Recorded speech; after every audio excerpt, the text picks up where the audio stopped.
Hello दोस्तों, good morning. आइए आप लोग को मैकाले शिक्षा समिति के बाद आप लोग को उड घोषणा पत्र जो कि 1854 में आया, ठीक है, उड का घोषणा पत्र। और इसी को उड डिस्पैच भी बोलते हैं, उड का घोषणा पत्र को ही। और ये उस वक्त जो भारत का ये जो गवर्नर जनरल था वो कौन था? लॉर्ड डलहौजी था। कौन था? 1854। ये आप लोग को 1848 से आप लोग को 1856 तक कौन रहा था? लॉर्ड डलहौजी उसमें भारत का गवर्नर जनरल रहा था और इसी ने लागू किया था, ठीक है। देखिए 1853 1853 का आज्ञा पत्र में क्या बोला गया था कि इंग्लैंड के संसद ने कंपनी द्वारा भारतीयों के लिए लाया गया, इसमें भारतीयों के लिए क्या लाया गया? 1853 का आज्ञा पत्र लाया गया था, जिसमें भारतीयों की शिक्षा पर विचार किया गया। और 1854 का विवरण पत्र आया, जिसमें उड डिस्पैच कहा गया उसको। 1854 में जो आया उसको उड डिस्पैच कहा गया, जो कि 1813 की उपज थी। 1813 की जो आज्ञा पत्र जो था वो मैकाले भी पढ़े थे और उसके बाद आप लोग का अंग्रेजी शिक्षा के लिए प्रेरित किया था, ठीक है। 19 जुलाई 1854 में उड ने कंपनी को भारतीयों की शिक्षा के विषय में अपना विचार दिया। अब देखिए एक बहुत ही महत्वपूर्ण चीज़ याद रखिएगा कि उड डिस्पैच को ही मैग्ना कार्टा कहा जाता है भारत का। क्या? मैग्ना कार्टा कहा जाता है। अगर कहीं पे ऑब्जेक्टिव में पूछ लेता है बीएड डीएलएड में कि मैग्ना कार्टा किसको बोला जाता है उड डिस्पैच, तो आप लोग मार के आइएगा उड डिस्पैच को, ठीक है। ये सब चीज़ें ध्यान में रखिएगा, बहुत ही इंपॉर्टेंट है। इसी को मैग्ना कार्टा को ही क्या बोलते हैं? महाधिकार पत्र बोला जाता है, ठीक है।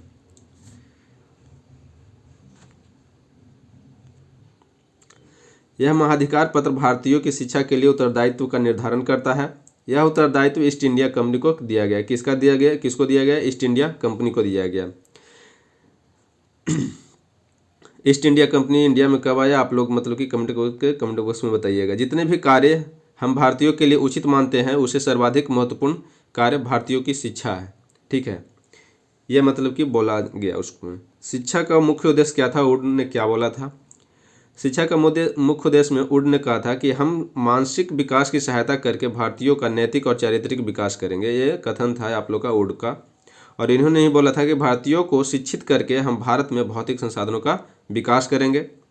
ये भी मुख्य उद्देश्य था। और भारतीयों को राजपदों के लिए तैयार करना। और साथ ही साथ कहा गया कि भारतीयों को शिक्षित करेंगे और भारतीय आत्मनिर्भर बनेंगे और राष्ट्र के विकास में योगदान भी करेंगे, ये बोला गया, ठीक है। उसका मुख्य उद्देश्य जो था ये उड डिस्पैच का ये था। अब देखिए शिक्षा पाठ्यक्रम जो था इसको में कैसे था। प्राच्य और पाश्चात्य शिक्षा तीनों का प्रावधान था। भारतीयों की शिक्षा के लिए लोक सेवा समिति हटा दी गई और प्रांतीय बोर्ड की स्थापना किया गया। पहले था लोक सेवा समिति, ठीक है, भारतीयों की शिक्षा के लिए, लेकिन उसको हटाकर प्रांतीय बोर्ड की स्थापना किया गया, जो कि 5 प्रांतों में किया गया था उस समय। पंजाब था, बंगाल था, मद्रास था, मुंबई था और फिर उत्तरी पश्चिमी प्रदेशों में की गई। इसके बाद कहा गया कि भारतीयों को क्या दिया जाएगा? उच्च शिक्षा दी जाएगी, जिसमें अंग्रेजी पढ़ाया जाएगा। उच्च शिक्षा में क्या दिया जाएगा? अंग्रेजी पढ़ाया जाएगा। उच्च शिक्षा के लिए भारत में उच्च शिक्षा केंद्रों जैसे मद्रास, कोलकाता और मुंबई, मतलब कि 3 प्रेसिडेंसी में क्या किया गया? कॉलेजेस को स्थापित किया गया, ठीक है। इसका आधार लंदन विश्वविद्यालय था। इसमें कहा गया कि भारतीयों के लिए क्रमबद्ध शिक्षण संस्थान स्थापित किए जाएंगे। जैसे कैसे बोल सकते हैं क्रमबद्ध में? जैसे पहले जो नॉलेज मतलब की जानकारी दी जाएगी 1 to 5 प्राइमरी, इसको बोल सकते थे, इसको बोला गया देसी प्राथमिक विद्यालय। फिर मिडिल स्कूल का जो कि 6 to 8 की बात कर रहा था। फिर हाई स्कूल का 9 to 10 की बात कर रहा था। फिर कॉलेज जो कि 11-12 की बात करता है। फिर आप लोग का विश्वविद्यालय जो आता है था बीएससी से ऊपर में जाइए, ठीक है, बीए, बीएससी, बीएड, एमएड ऊपर की ओर जाएगा, ठीक है। तो ये सब चीज़ें मतलब कि क्रम वाइज उसको शिक्षा देना था, ठीक है। देखिए कहा गया कि भारतीयों को हम अनुदान भी देंगे उसके लिए, जैसे मतलब कि कोई स्कूल या फिर कॉलेज या फिर विश्वविद्यालय, महाविद्यालय जो भी है उसको में पढ़ेंगे तो भारतीयों को क्या करेंगे? उसको में सहायता, मतलब कि सहायता अनुदान प्रणाली का प्रयोग करेंगे। और कहा गया कि छात्रवृत्ति देंगे। ये सहायता अनुदान प्रणाली का प्रयोग करने के मेन मकसद था कि छात्रवृत्ति भी दिए जाएंगे उस छात्रों को जो पढ़ रहे हैं।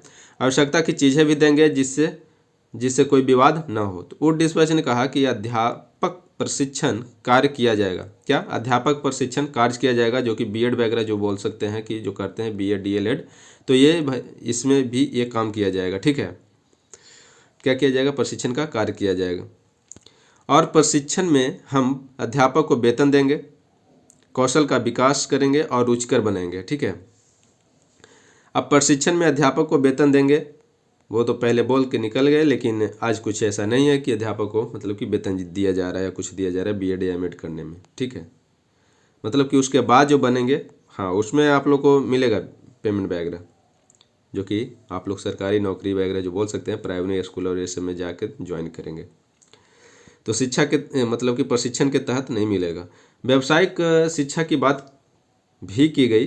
क्या किया गया? व्यावसायिक शिक्षा की बात भी की गई वुड डिस्पैच में, और नारी शिक्षा को बढ़ावा देने के विषय में भी कहा गया। इसका कुछ दोष था, ये था कमी या दोष बोल सकते हैं, कि भारतीयों ने कहा कि अगर आप पाश्चात्य शिक्षा जो अंग्रेजी का अध्ययन करेंगे तभी क्या होगा, आपको नौकरी दी जाएगी। भारतीयों को ये कहा गया। ठीक है, तो ये वुड डिस्पैच का मतलब कमी कह सकते हैं कि जो अंग्रेजी को शिक्षा मतलब कि पाएगा, वो उसी को क्या किया जाएगा? नौकरी दिया जाएगा। तो यह तो गलत बात थी। ठीक है दोस्तों, अगर वीडियो अच्छा लगा तो लाइक कीजिए, सब्सक्राइब कीजिए, अपने दोस्तों में शेयर करते रहिए। आज के लिए ये जो वुड डिस्पैच था वो ख़त्म हो गया।